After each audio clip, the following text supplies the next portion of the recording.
একটা লোকেশনে এসে দাঁড়িয়েছি, এই ঠিক সাচ উঠবার আগে 2.5 কিলোমিটার মতো বাকি।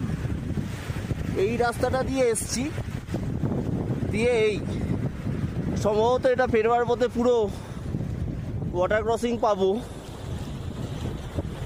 ওই যে রোহন দাঁড়িয়ে আছে, আমার ডমিনার লোকেশনটা একটু দেখাই।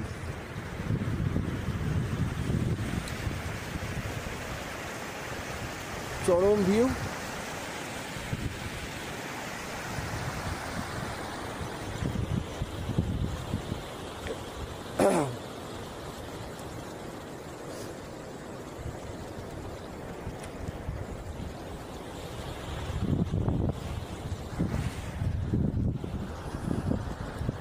এই হচ্ছে অবস্থা, এই লোকেশন।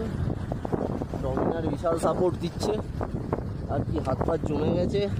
এখন আমি ওই থার্মাল পরিনি।